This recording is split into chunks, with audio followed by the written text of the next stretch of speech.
You're listening to The Star Spot, episode 82 for Sunday, July 26, 2015.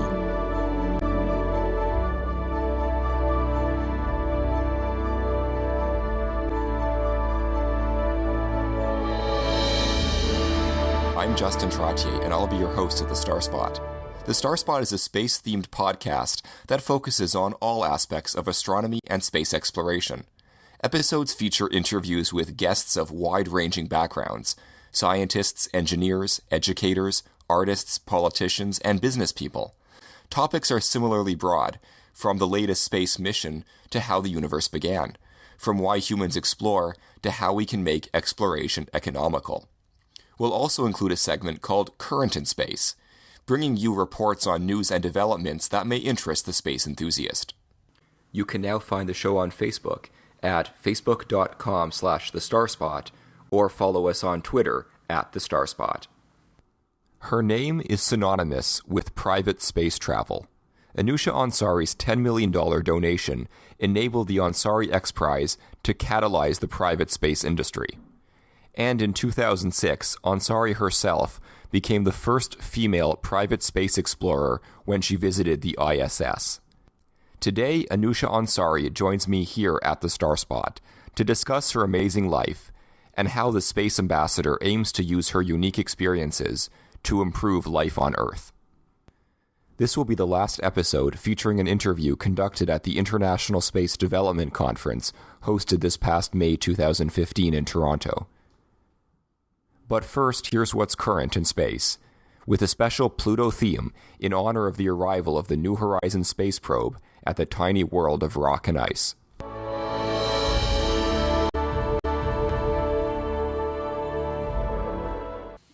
The New Horizons space probe has just entered the list of famous planetary firsts.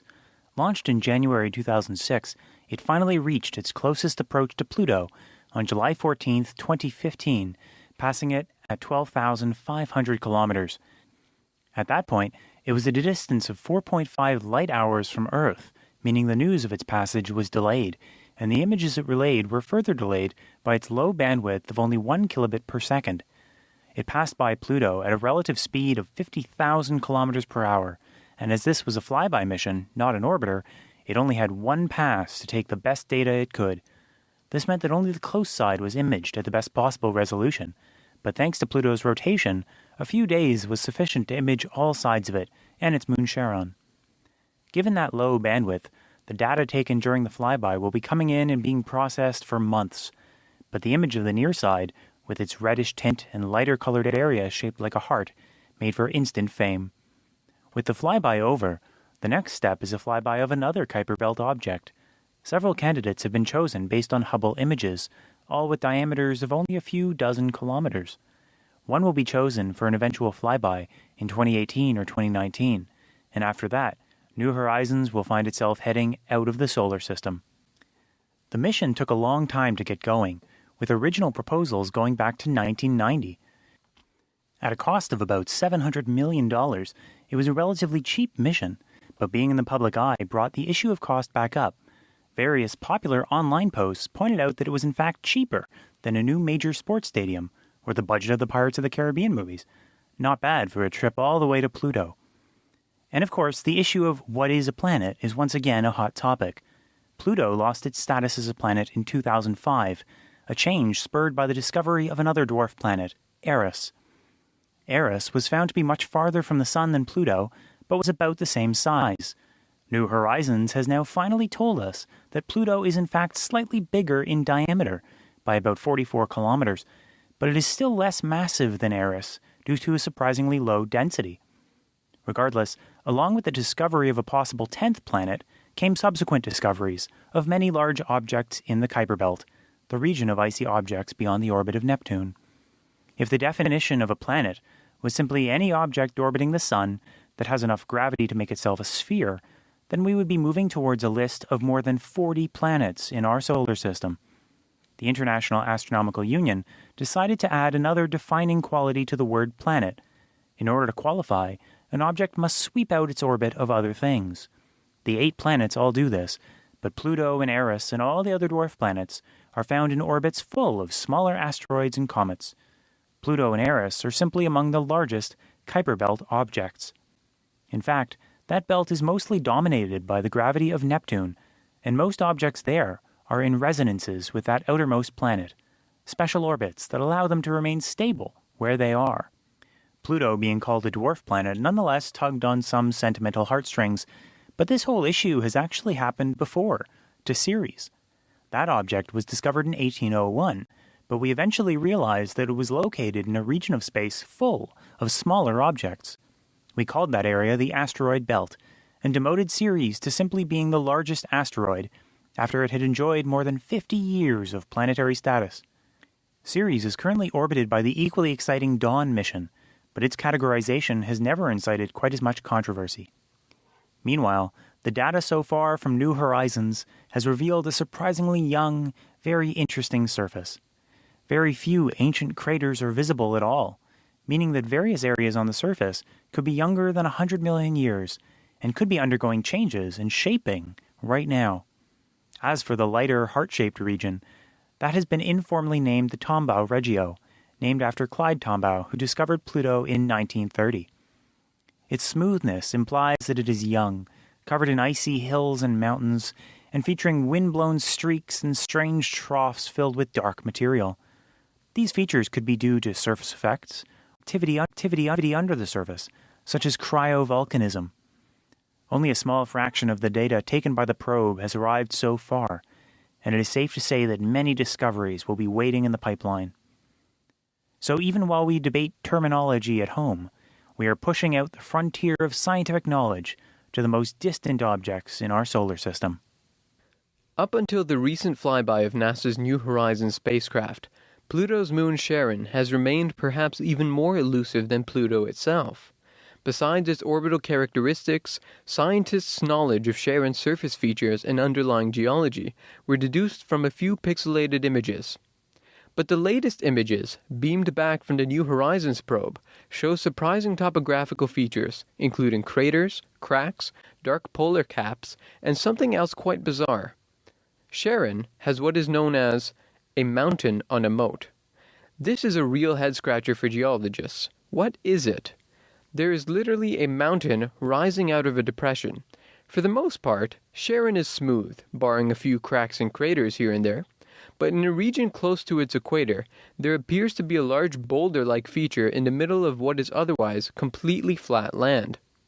New Horizon team member Dr. Bonnie Barati, a planetary astronomer in the Division of Earth and Space Sciences at JPL in California, suggests that this may be one of many features indicative of active geology on Charon.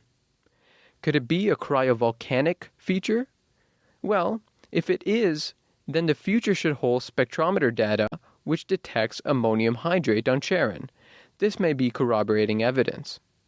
One moon of Saturn, called Iapetus, may share such cryovolcanic activity. The Kuiper Belt object Quaoar may also have cryovolcanic activity. So, is Charon's mountain on a moat really a cryovolcano? It is uncertain.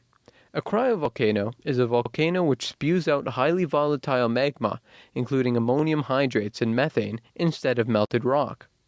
But scientists would expect plumes, and none have actually been found yet on Charon. This could either mean that there isn't a cryovolcano, or that there is a cryovolcano which has in fact been inactive for many years. What about Charon's surface cracks? Well, they may be deeper than you think. In fact, they may be geological faults. Our own moon has similar-looking cracks in some prominent depressions, and so does Mercury, but they turned out to be lava tubes, which are conduits formed by flowing lava. The final peculiarity of Charon is the fact that it is so smooth. It doesn't have nearly as many craters as scientists expected.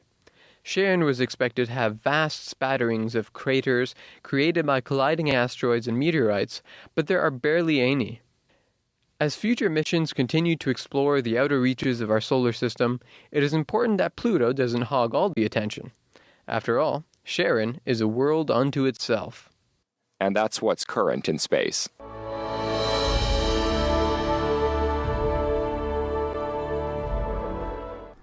Anousheh Ansari is an Iranian-American engineer who served as co-founder and CEO of Telecom Technologies.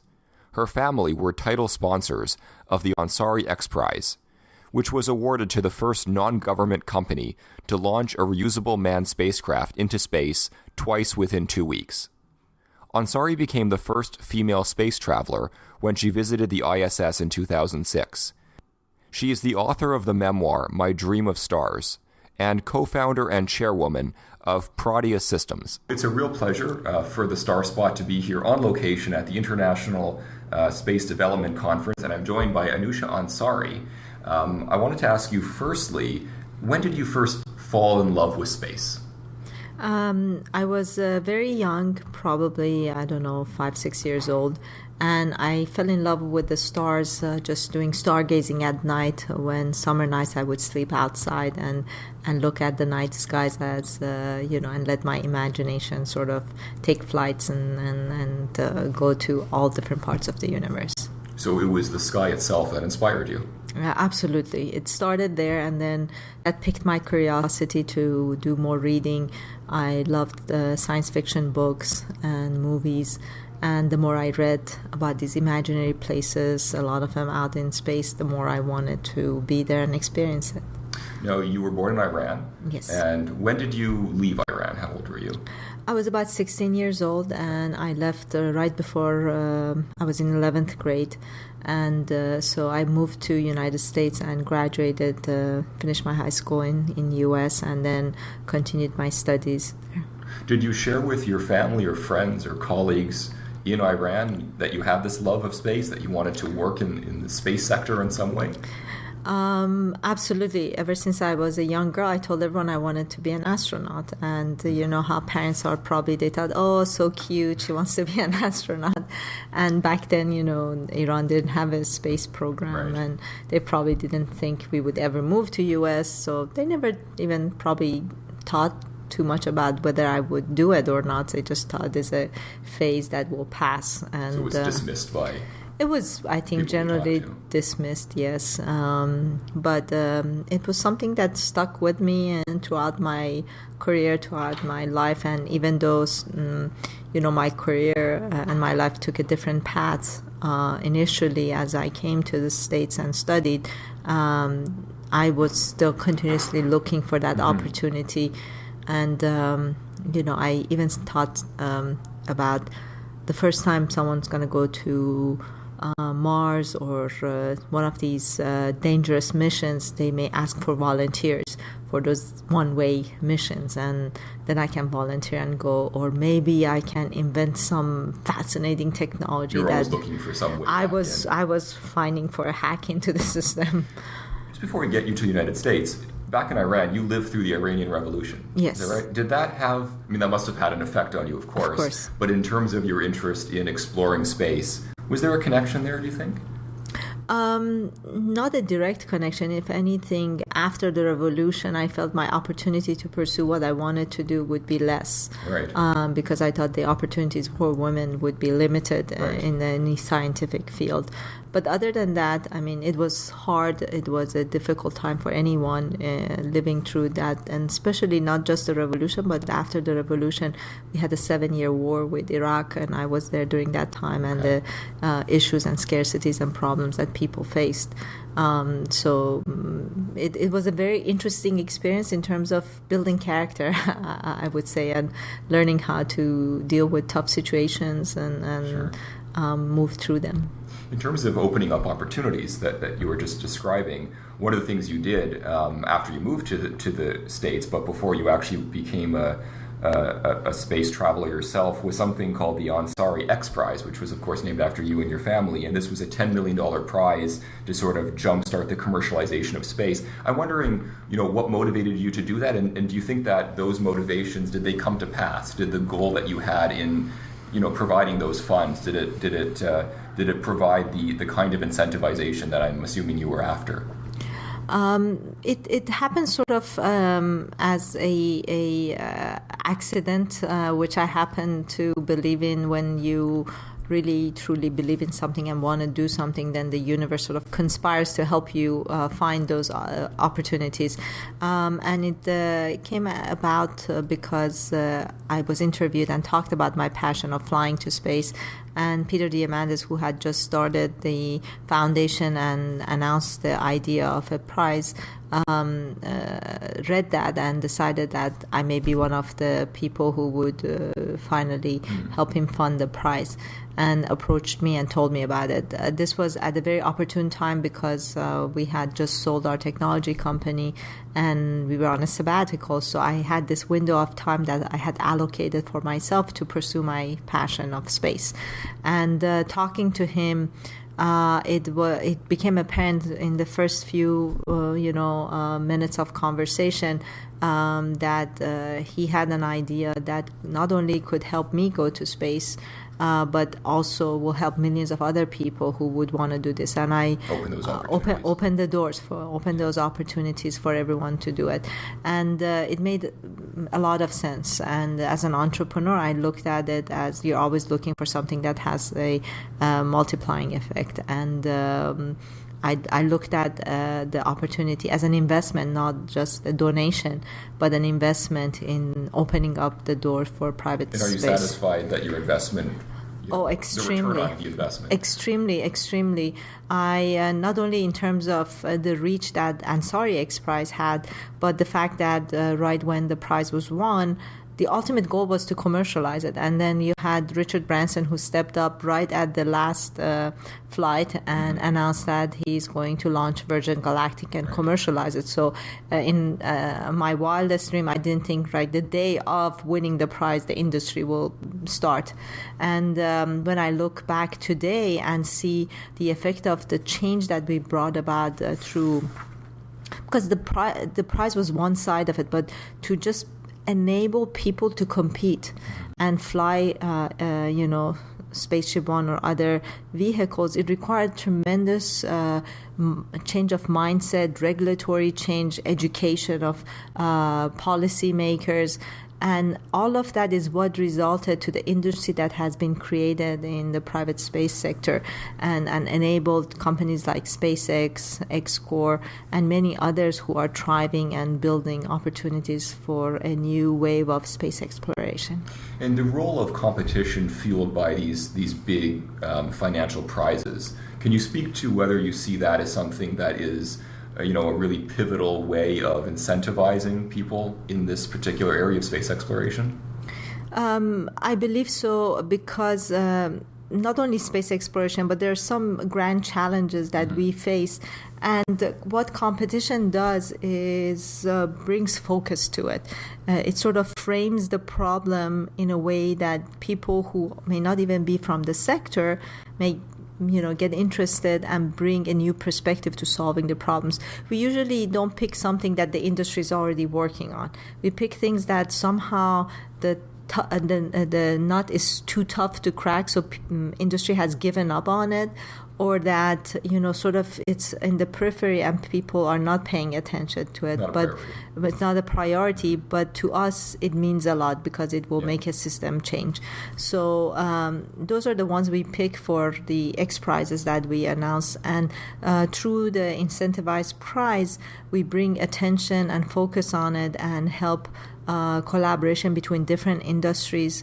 And what we've seen in the past prizes, people who come up with the most innovative solution and sometimes won the prize were not from the sector itself. They came from outside and won the prize. So I think that's a very unique way of solving these important challenges, and space is definitely a big part of it. People come out of nowhere when there's a sexy prize, right, that's attached to the competition. Absolutely. I just want to ask you a few questions, turning now to your experiences in space. Did they change you? I think if you talk to any astronaut, including me, being able to see our planet from space, being able to experience floating in weightlessness definitely has a lasting effect on you, and it changes your perspective on life, on your interaction with your environment, with people around you, and with your priorities in life. It sort of gives you that global view that stays with you. So when I'm approaching a problem or an issue or want to do something, I can't think locally, just small anymore. What I'm working on has to have a global impact, has to touch lives of a lot of people, and it has become a way of thinking for me, and I can't change it. And it has been a very empowering experience as well, where I feel like I can make a difference, and there are no problems too big to solve. When you describe it as a lasting effect, do you think it's going to be with you your whole life? I believe so.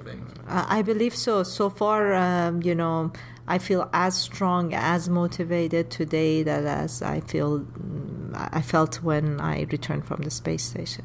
You've said you'd like leaders, political leaders in particular, to experience this. What changes do you think would come about if we had some even small fraction of our political leaders who have been into space and have seen the world as you have? Sometimes world leaders get too entrenched into what benefits me as a leader, what benefits my country and my constituencies and my country. And it's important, but I think short-sighted, because there is, especially in the world we live in, with the way we're connected through technology, with the way we're connected, our lives are connected through the environment we share on this planet. Trying to think in that limiting way, it's dangerous. And that's what has led to wars and all sorts of conflicts that we see today. So by being able to see our planet from space, they can realize how crazy it is to think that, environmental issues will be sort of inside these walls or lines we draw on a map, because as they look at our planet revolving around itself, and how the clouds and the whole world is sort of sharing this environment, they realize that the policies they make, has to be global policies, has to be collaborative, and it cannot be just, I'm going to do this and you can go do whatever you want to, because what I'm doing impacts you and what you're doing impacts me. And it also puts things in perspective in terms of just sheer size of things. We fight over the smallest, tiniest, places on Earth, and the craziest war break out because of it. And once you see how insignificant it is from space, I think it's hard to. That kind of violence firsthand. Absolutely. And I'm hoping that the same impact it has, what they call the overview effect on the astronauts, the same thing will happen for the world leaders, and it will help them be more open-minded, more collaborative, and come up with better policies that would be better for our world. Anousheh, you're often described as a space ambassador. So my last question for you is, how do you see your role as a space ambassador? I spend a lot of time talking about why space is important to our future. I think sometimes the public doesn't have enough information to understand the impact space has on our everyday lives, and even more so in the future. They look at it as, the astronauts are having fun up there, I guess, in space, and they just don't see it as something that will impact them. But if they're educated about, the things they use every day and how they came from the research and work in space, and how access to these resources in space will address some of our challenges in terms of energy and resources we need, and maybe help us prevent some of these wars we're fighting over resources, maybe then we will have a public that is more supportive of space and space research and activities, which will lead to the politicians being more supportive and create a better environment for new technologies and new research to thrive and grow, and give us better access and lower cost access to space. Anousheh Ansari, it was an absolute delight meeting you. Thank you so much for joining us here at the Star Spot. Thank you. Thank you for having me. Thank you for joining us at the Star Spot, Mind and Universe continually expanding. The Star Spot with Justin Trottier is an astronomy and space-themed podcast based out of Toronto, Canada. Please send comments or questions to starspotpodcast@gmail.com. The Star Spot is produced by Ying Zhang Li. Marketing and promotions by Natalie Morkos. Guest hosting by Denise Fong. News production by Benjamin Jenkins. News contributions from Julia Mazurchuk, Mallory Warren, Jessica Campbell, and Victoria Duncan. Web design by Blair Renault. Graphics by Carmina Svillins. And I'm your host, Justin Trottier. Thank you for listening.